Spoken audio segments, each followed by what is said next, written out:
Halo Sobat Pemilih, selamat datang di podcast KPU Kabupaten Bangka Barat, podcast Pintar Demokrasi. Bicara demokrasi dengan santai, namun tetap berisi.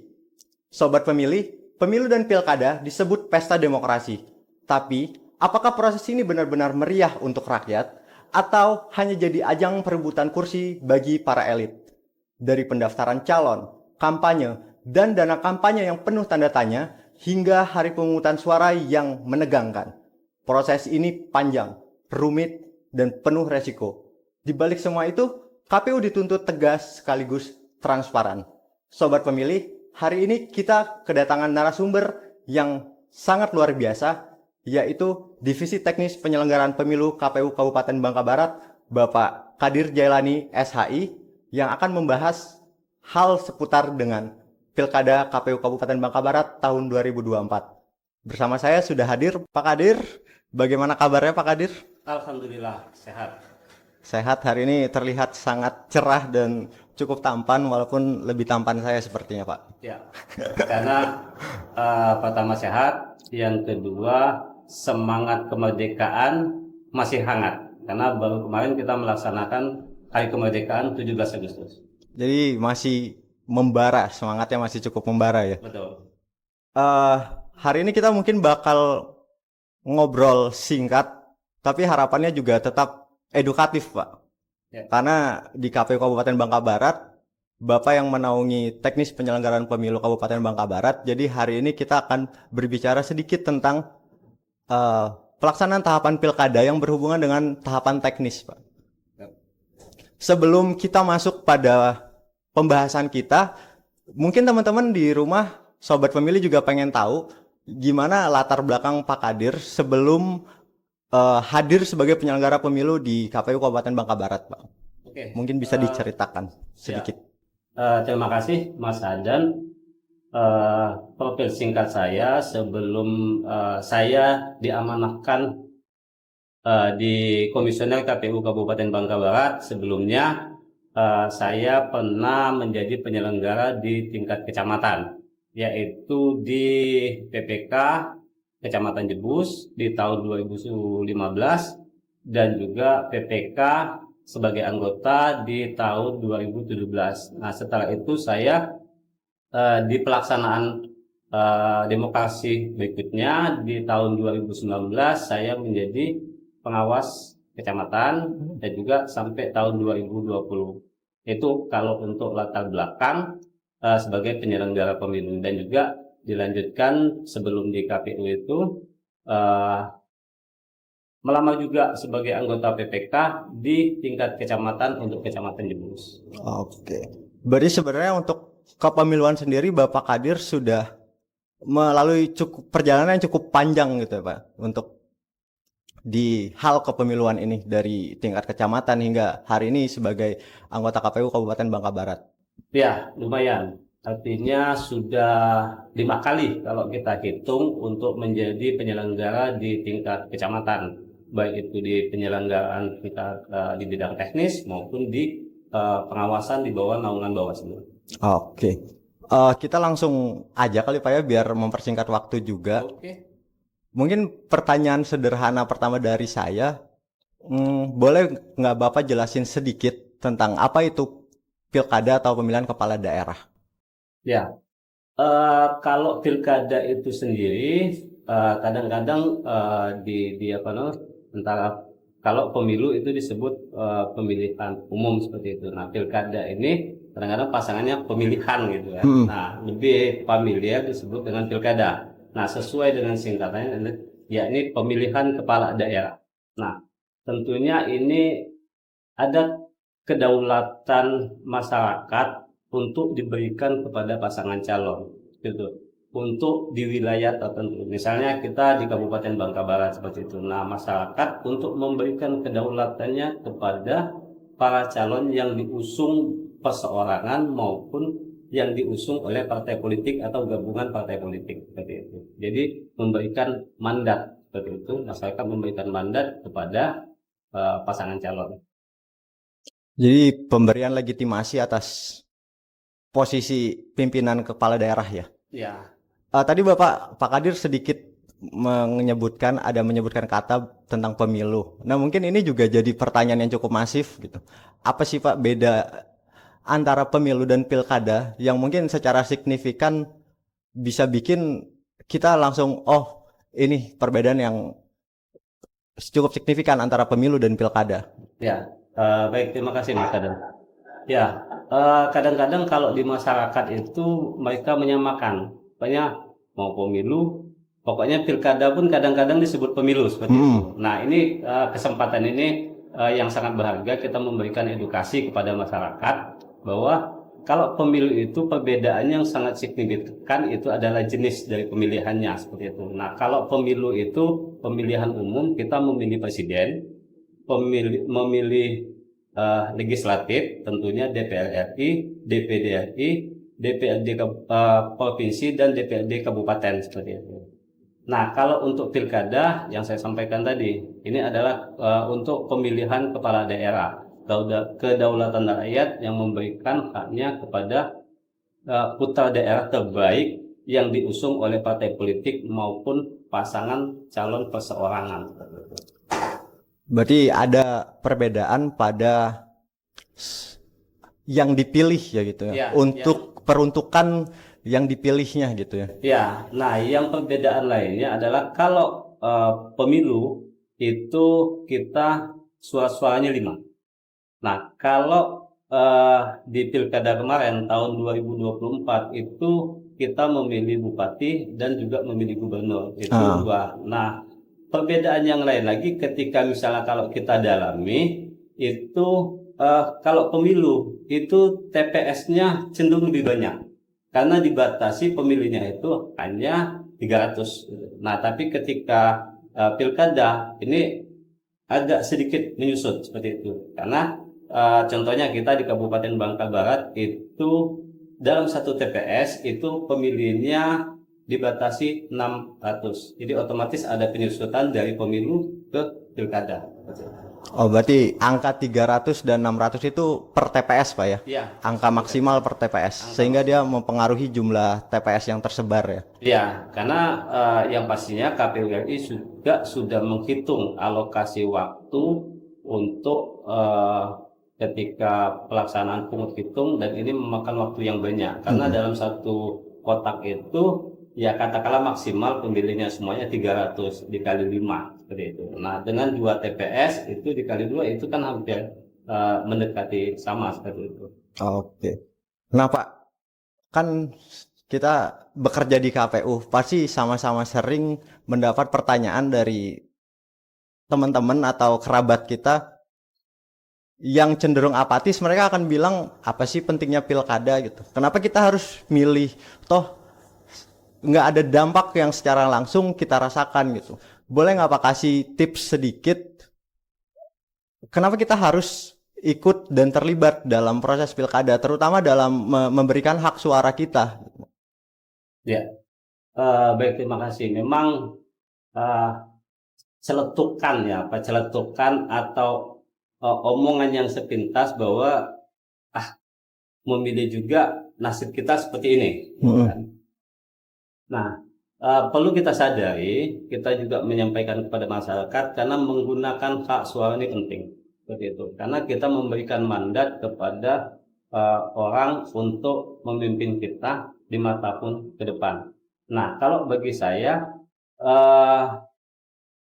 bukan hanya menentukan nasib kita selama 5 tahun, tapi malahan bisa lebih. Ketika kita tidak menggunakan hak pilih kita, atau kita bukan memposisikan kita ini sebagai pemilih yang cerdas, asal pilih, tidak memperhatikan misalnya program, visi misi seperti itu. Nah, ini akan berdampak nasib kita bukan hanya 5 tahun, malahan lebih seperti itu. Nah, makanya penting masyarakat untuk menggunakan hak pilihnya. Nah, dampaknya saya pikir sangat banyak. Karena ketika kita memberikan mandat kepada seseorang itu, maka mereka yang akan menentukan kebijakan 5 tahun yang akan datang. Nah, misalnya kebijakan seperti berobat gratis. Nah, ini kan yang selalu yang tersentuh di masyarakat, berobat gratis. Misalnya pendidikan seperti itu.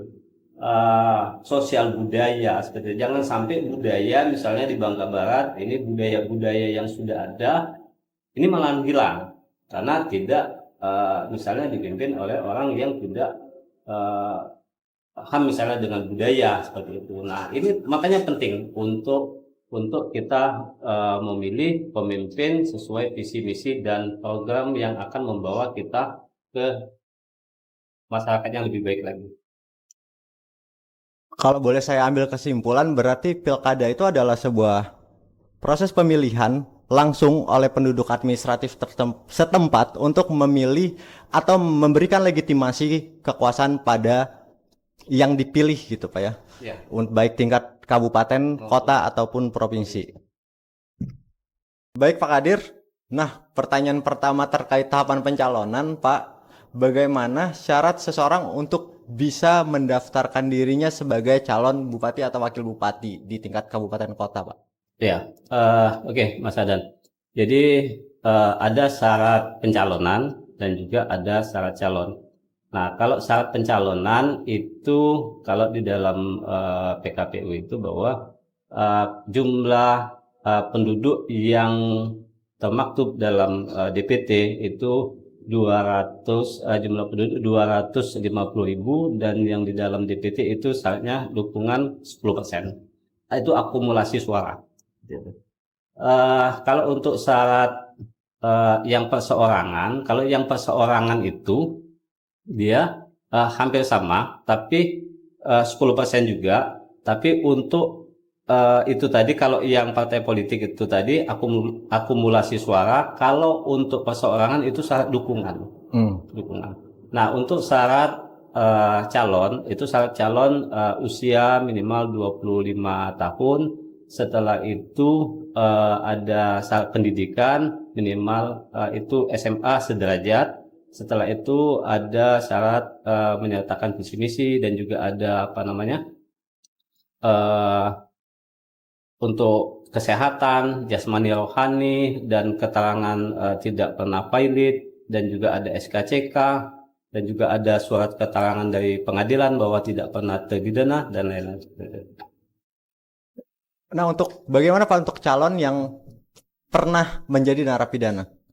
Nah, untuk calon yang pernah menjadi narapidana ini mereka minta surat keterangan ke pengadilan bahwa memang katakanlah pernah dipidana. Nah, mereka membuat pengumuman di media cetak.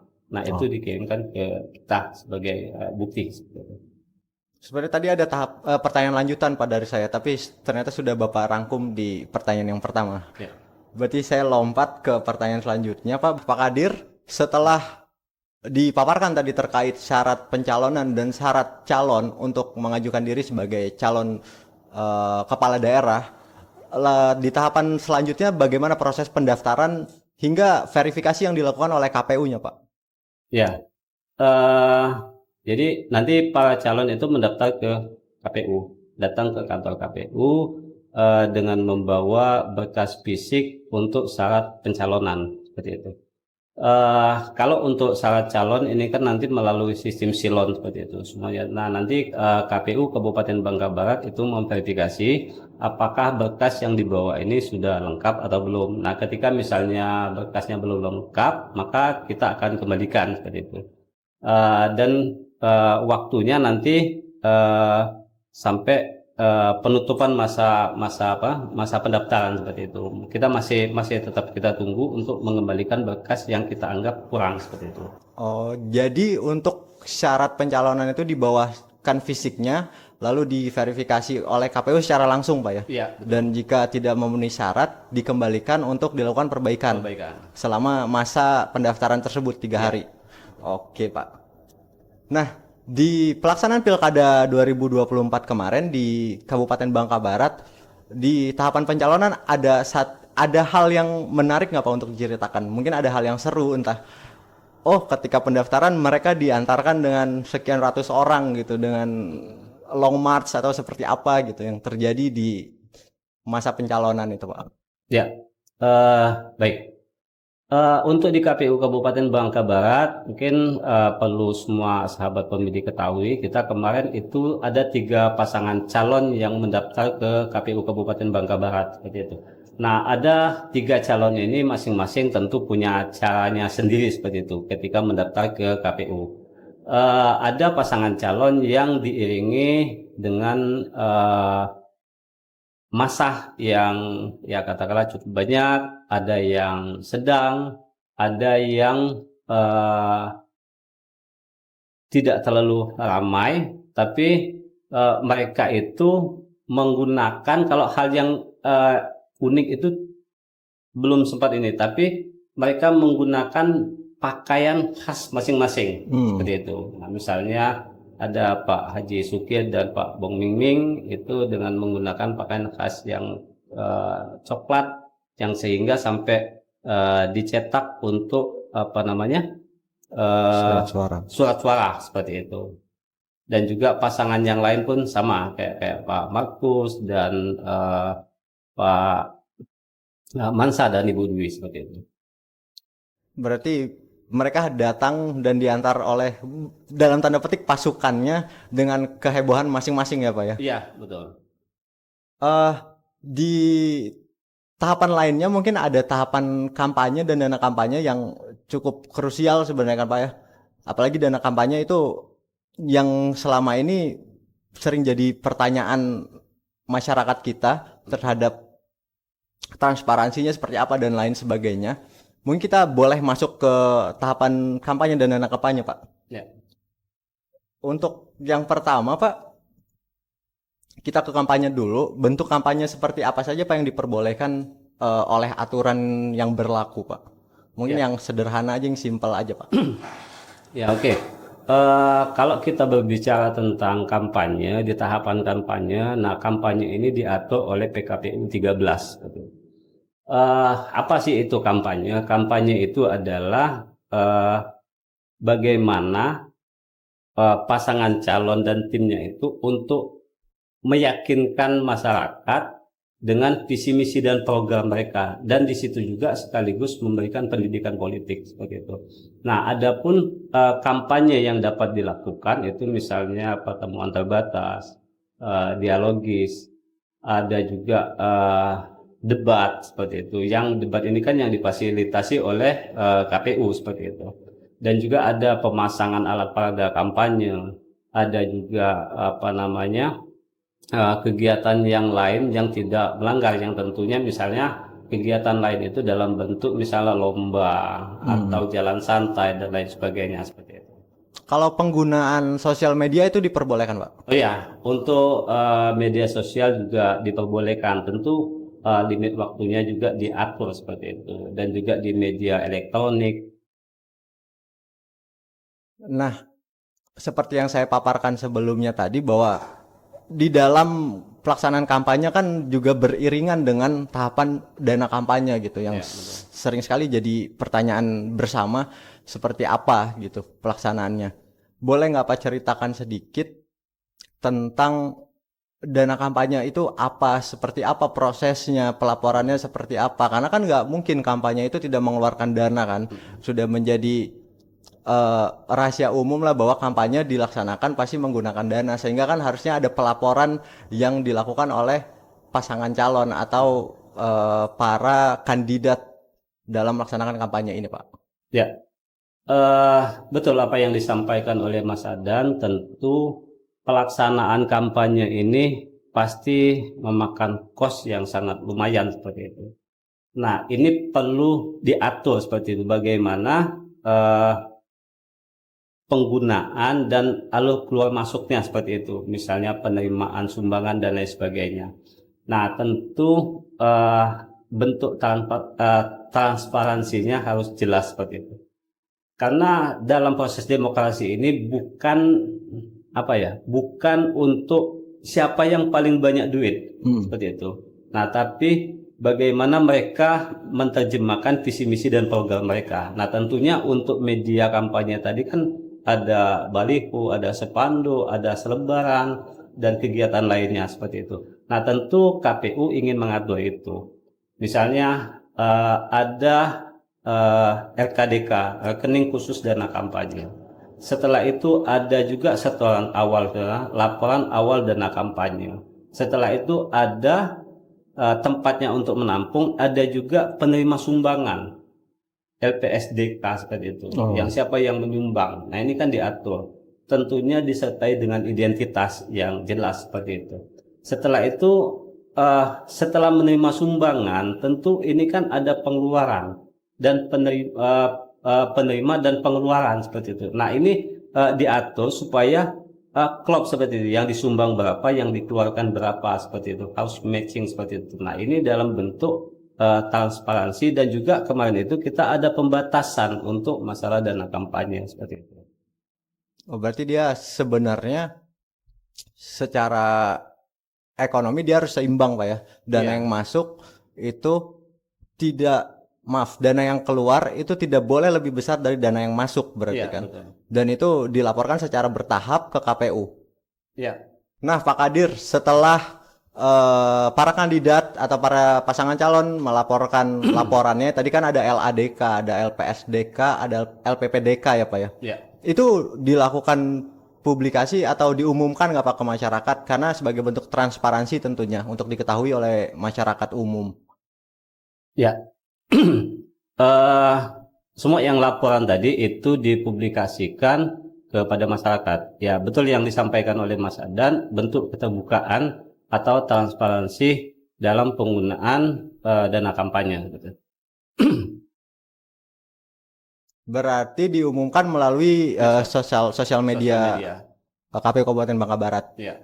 Setelah mereka menyerahkan laporan, itu dilakukan audit juga kan Pak ya? Ya, betul. Dilakukan audit tentunya oleh lembaga yang terpercaya seperti itu.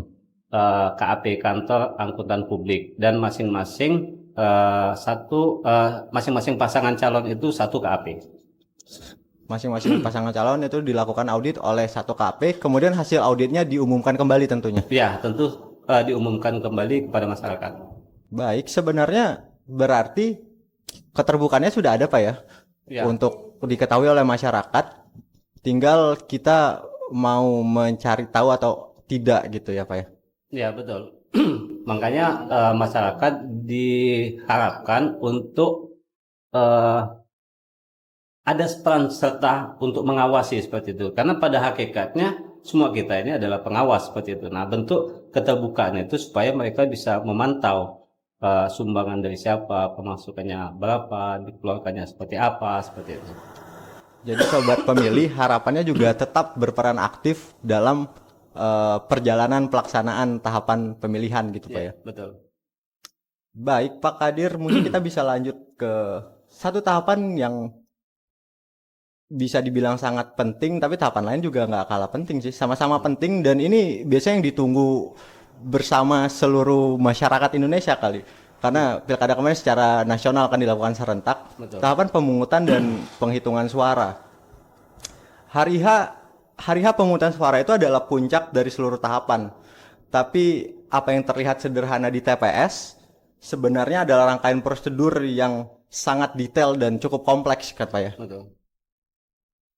Pertanyaan sederhana pertama Pak, apa saja yang terjadi di hari H di TPS dari pagi hingga selesai itu Pak? Oke, baik. Ketika di hari H ini hari yang ditunggu-tunggu oleh masyarakat, khususnya misalnya kita ke pilkada Kepulauan Bangka Belitung seperti itu. Nah, di hari H ini tentu puncaknya pemilihan. Nah, puncaknya pemilihan ini tentu semuanya kawan-kawan KPPS, kawan-kawan PTPS, dan juga kawan-kawan saksi semua tergabung dalam satu TPS. Mulai pemilihan itu dari jam 7 pagi sampai ke jam 13.00. Nah, tahapan pertama kawan-kawan ini kan jam 7 itu masih menunggu katakanlah yang menyerahkan surat mandat, saksi yang menyerahkan surat mandat, dan juga kawan-kawan PTPS. Nah, dan juga ada pemilih yang berhak di dalam TPS. Nah, yang di dalam TPS itu KPPS, pemilih, saksi, dan juga PTPS. Nah, apabila belum ada yang datang, salah satu mereka belum ada, misalnya saksi, itu kita masih berikan kesempatan menunggu selama waktu 30 menit, seperti itu. Apabila 30 menit itu sudah terlewati, maka kegiatan selanjutnya harus tetap dilakukan. Nah, setelah itu pengambilan sumpah, kawan-kawan KPPS membuka kotak dan mengeluarkan seluruh isi yang ada di dalam kotak dan melakukan penelitian, dihitung perlengkapan semua, dipastikan apakah sudah lengkap ataukah masih ada yang kurang seperti itu. Misalnya suara-suara itu dihitung sesuai dengan jumlah DPT dan plus cadangan. Setelah itu disusun untuk supaya tidak berhamburan. Setelah itu dilakukan penutupan kembali kotak itu dan siap untuk memanggil para pemilih. Nah, tentunya kawan-kawan KPPS ini sudah ada peran masing-masing, Mas Adar. Jadi KPPS 1 dan sampai dengan 7. 1 itu adalah ketuanya, yang 2 dan 3 ini mendampingi ketua untuk administrasi di meja panjang di dekat ketua. Dan juga ada KPPS 4 dan 5. Ini yang menyeleksi ketika pemilih datang, menyerahkan C pemberitahuan, dan juga dipastikan mereka itu membawa ektp elektronik, seperti itu. Dan juga mereka disiapkan untuk misalnya dengan HP pribadi untuk mengecek misalnya DPT online, seperti itu. Dan juga ada KPPS 6. Ini fungsinya mereka menjaga kotak untuk memastikan pemilih itu supaya tidak salah memasukkan suara-suara. Misalnya ketika kita di Bangka Barat kemarin memilih bupati dan wakil bupati dan gubernur juga. Nah, jangan sampai salah masuk, seperti itu. Dan KPPS 7 itu memberikan tanda atau menjaga tinta supaya mengantisipasi supaya ada masyarakat yang misalnya berniat untuk memilih 2 kali. Jadi nanti kawan-kawan KPPS 4 dan 5 ini memastikan mereka yang masuk ke TPS itu memeriksa jari dulu, seperti itu. Apakah ada noda tinta atau tidak, seperti itu. Kalau tidak, dipersilakan masuk. Nah, terus ada juga dibantu oleh Linmas. Linmas ada yang di pintu masuk dan juga ada yang di pintu keluar. Tugas Linmas ini adalah membantu kawan-kawan TPS dalam hal pengamanan dan mengatur lalu lintas di dalam TPS, seperti itu. Berarti dari pagi jam 7 itu dilakukan sebelum pengambilan sumpah, harus dipastikan keempat unsur itu hadir di TPS, Pak ya? Iya. Walaupun, dan jika salah satu atau lebih itu belum hadir, namun waktu sudah menunjukkan 7.30, mau tidak mau pengambilan sumpah tetap dilaksanakan. Tetap dilaksanakan. Hingga proses sampai akhirnya jam 13.00 TPS ditutup. Ya, 13.00 TPS ditutup. Nah, apabila misalnya pemilih masih banyak, masih di luar itu masih banyak, sedangkan waktu sudah 13.00. Nah, tapi sebelum waktu 13.00 itu mereka sudah menyerahkan C pemberitahuan, dikumpulkan semua, itu proses pemungutan tetap berlanjut, tidak terpatok di 13.00. Mereka itu didaftarkan dulu, semua didaftar hadir, dan itu dilakukan pemungutan sampai selesai. Oh, yang berarti batas 13.00 itu adalah batas untuk melakukan pendaftaran untuk memilih di TPS. Iya, betul. Jadi ketika sudah terdaftar dan sudah mengisi daftar hadir, tetap diperbolehkan untuk memilih walaupun sudah melewati pukul 13.00. Iya, betul. Nah, Pak, setelah dilakukan pemungutan suara, tentu akan dilakukan penghitungan suara pada hari yang sama, kan Pak ya? Ya, dengan batas waktu besok hari sampai pukul 12 ya, oke, 12 siang ya. Nah, itu boleh diceritakan nggak Pak di pilkada kemarin seperti apa? Ya, oke. Baik Mas Adan. Setelah kita melakukan tahapan yang pertama tadi, yakni pemungutan, nah ini akan dilanjutkan dengan penghitungan. Nah, penghitungan ini tentu posisi TPS ini tidak sama lagi dengan posisi ketika waktu pemungutan.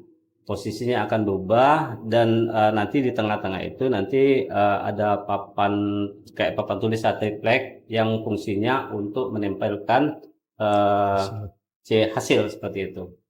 Nah, tentunya di dalam TPS tadi tentu komponen orang-orangnya masih tetap misalnya kawan-kawan KPPS itu para saksi dan juga PTPS. Ya tentunya pemilikan tidak ada lagi di dalam TPS seperti itu. Nah, dalam penghitungan ini semuanya dikeluarkan dan suara-suaranya semua dihitung kembali seperti itu dan diposisikan, disusun rapi di posisi di tempat yang aman sehingga misalnya terjadi hujan atau jatuh ke bawah dan lain sebagainya. Nah, mungkin untuk gambaran singkat seperti itu. Oh, berarti untuk denah TPS-nya yang berubah, Pak ya? Iya, Dari TPS-nya pemungutan ke penghitungan itu berubah. Iya, betul. Dan untuk unsur yang terdapat di dalamnya berarti non pemilih, saksi, PTPS dan KPPS di luar itu sama sekali tidak boleh masuk kan, Pak? Iya, betul. Ke dalam TPS. Betul. Terus surat suara itu dihitung kembali itu untuk dipastikan sesuai dengan daftar hadir, Pak, atau gimana? Ya, dia dihitung kembali sesuai dengan daftar hadir seperti itu. Karena jangan sampai nanti suara-suara yang digunakan itu tidak sesuai dengan jumlah pemilih yang hadir di dalam TPS. Oh, agar seimbang ya, karena kalau terjadi perbedaan jumlah menjadi pertanyaan gitu kan? Iya. Nah, setelah dibacakan satu persatu, biasanya kan calon 1 sah, calon 2 sah, calon 3 sah. Itu kan dicatatkan di C hasil. Iya.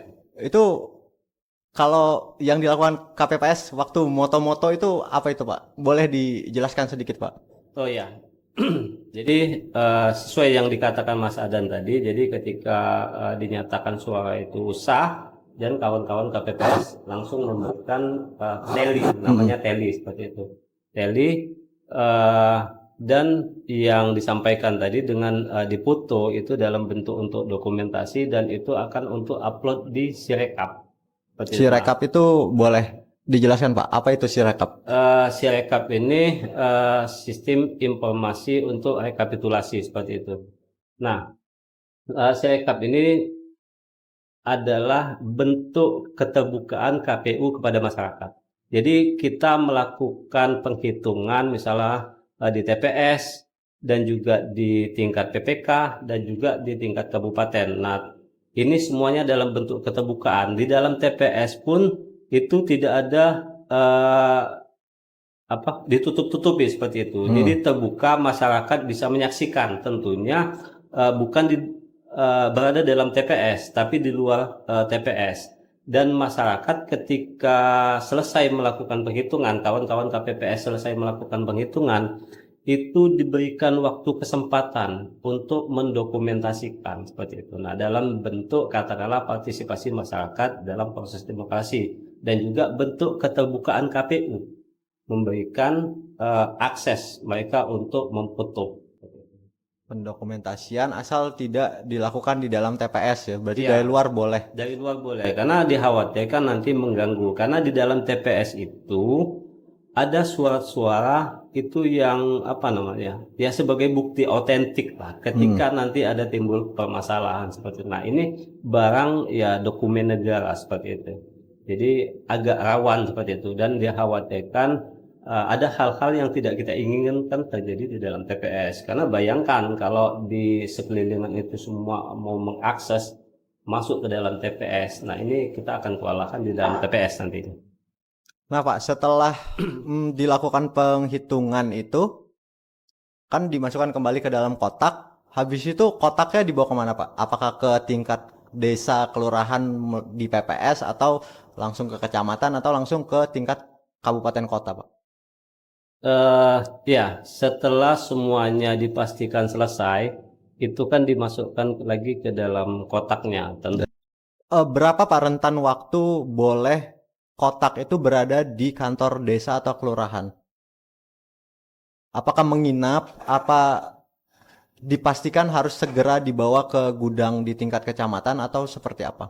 Ya, kalau semuanya sudah lengkap, semua misalnya dalam satu desa itu ada 5 TPS. Heeh. Nah, semuanya sudah lengkap, komplit itu. Nah, itu disarankan segera untuk dibawa Dibawa. ke kecamatan dan dipastikan dalam proses pembawaan itu dipastikan semua terkemas dengan rapi dan dibungkus seperti semula. Karena ketika waktu KPU itu mendistribusikan ke eh, katakanlah sampai ke TPS itu semuanya dalam plastik. Karena antisipasi misalnya kalau hujan terjadi bencana, ini kan dalam ini masih dalam kondisi aman dari basah. Oke. Tadi Bapak sempat menyebutkan sedikit terkait kata berjenjang kalau saya tidak salah ya Ya, tadi. Bahwa dilakukan di tingkat kecamatan, habis itu di tingkat KPU kabupaten kota dan selanjutnya. Untuk pemilihan bupati mungkin hanya di tingkat KPU kabupaten kota saja gitu kan. Bupati dan wali kota. Nah, kenapa rekapitulasi itu harus dilakukan berjenjang, Pak? Dan kalau tadi Bapak bilang sudah ada sirekap, kenapa tidak dilakukan langsung saja dari tingkat TPS dibawa langsung ke kabupaten kota kan bisa gitu. mm, ya. Kenapa dilakukan secara berjenjang? Dilakukan secara berjenjang ini kan salah satunya fungsinya adalah keterbukaan semua apa yang di dalam satu TPS dan dalam satu desa itu nanti direkap di tingkat kecamatan. Nah, di tingkat kecamatan ini sifatnya mencocokkan, menyandingkan data yang ada di Sirekap dengan rekapitulasi manual seperti itu. Nah, KPU dalam hal ini memang sedikit bertransformasi kepada digital seperti itu. Dalam bentuk maka Sirekap itu masih disebut sebagai alat bantu, artinya yang utama itu adalah manual seperti itu. Berarti sebagai komparasi data saja Ya, sirekap digunakan ya. Untuk fiksasi datanya kita tetap pakai yang manual sebagai legal iya, data yang legal dianggap legal ya. iya betul. Nah Pak, setelah dilakukan di tingkat kecamatan kan pasti akan dilakukan rekapitulasi hasil perolehan suara di tingkat kabupaten kota. Itu kalau di Pilkada 2024 kemarin itu gimana Pak? Mungkin suasananya atau prosesnya seperti apa yang Ya, dilakukan di Kabupaten Bangka Barat? oke. Kalau proses dan suasananya ini mungkin tidak jauh berbeda dengan kawan-kawan di kecamatan seperti itu. Jadi semua peralatan disiapkan, misalnya kayak proyektor, laptop, dan juga data-data. Nanti ada kawan-kawan eh, PPS itu membacakan seperti itu. Dan juga ketika di tingkat kabupaten, ini kan kawan-kawan PPK yang membacakan hasil rekapitulasi ketika di kecamatan. Dan ini kan akan dicocokkan datanya dengan yang Sirekap tadi. Nah, ini juga kan disaksikan, kita juga mengundang, sama di PPK itu mengundang, kalau di tingkat kecamatan itu mengundang Panwascam dan saksi di tingkat kecamatan.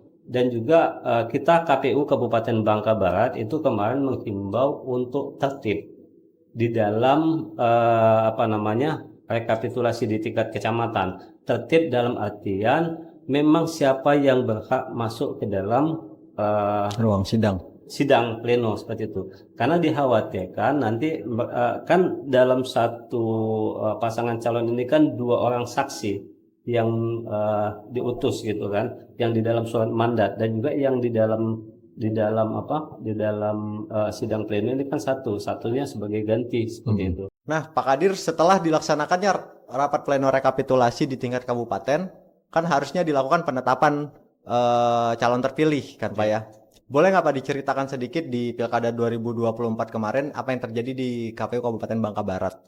Ya, baik Mas Adan. Jadi rekapitulasi di tingkat kabupaten, KPU Kabupaten Bangka Barat itu memang kita sudah melakukan rekapitulasi di tingkat kabupaten dan kita belum bisa menetapkan calon terpilih karena ada salah satu calon untuk menempuh jalur konstitusi, ya katakanlah belum bisa menerima hasil yang ditetapkan oleh KPU Kabupaten Bangka Barat. Nah, jadi mereka menempuh jalur itu. Jadi kita KPU Kabupaten Bangka Barat itu belum bisa menetapkan. Tapi misalnya ketika tidak ada gugatan, katakanlah itu, KPU Kabupaten Bangka Barat itu sudah bisa menetapkan calon terpilih. Seperti itu. Baik sobat pemilih, dari tahapan pencalonan hingga penetapan calon terpilih tadi sudah dijelaskan dengan cukup baik oleh Pak Kadir Jailani, anggota KPU Kabupaten Bangka Barat, Divisi Teknis Penyelenggaraan Pemilu. Nah, Pak Kadir, pertanyaan terakhir, apa pesan Bapak untuk para pemilih agar tidak hanya menjadi penonton di demokrasi Indonesia saat ini, tapi juga sebagai penjaga demokrasi? Ya, baik Mas Adan, betul. Jadi masyarakat itu harus menjadi pemilih yang cerdas dan pemilih yang sadar seperti itu. Kenapa? Karena para calon itu menyampaikan visi dan misi dan program. Nah, harapan kita masyarakat itu menyeleksi mereka dari visi dan misi dan juga program mereka seperti itu. Apakah visi dan misi mereka ini hanya menguntungkan pribadi atau untuk kepentingan masyarakat seperti itu. Dan juga harapan kita sebagai penyelenggara pemilu seperti itu, ada keterlibatan aktif masyarakat, artinya partisipasi mereka, karena hakikatnya mereka juga sebagai pengawas seperti itu. Karena jangan sampai mereka ini, masyarakat ini, begitu mereka tidak masuk dalam DPT atau terjadinya kesalahan, mereka baru sibuk seperti itu. Nah, harapan kita mereka memberikan kontribusi dalam hal partisipasi untuk mencari informasi, untuk datang ke TPS, dan harus menggunakan hak pilihnya sesuai dengan hati nurani. Sobat pemilih, penyelenggaraan pemilu dan pilkada adalah kerja yang besar, yang bisa runtuh bila rakyat tidak peduli. KPU bisa berusaha menjaga aturan, tapi demokrasi hanya kuat bila setiap pemilih ikut menjaganya. Pertanyaan kuncinya sederhana, apakah kita rela membiarkan demokrasi dimainkan, atau kita mau menjaga dengan suara kita? Karena suara rakyat hanya berharga jika prosesnya dijaga. Saya Adan, terima kasih sudah bersama kami, sampai bertemu di episode selanjutnya. Terima kasih Pak Kadir atas waktunya, semoga sehat selalu dan selalu berbahagia.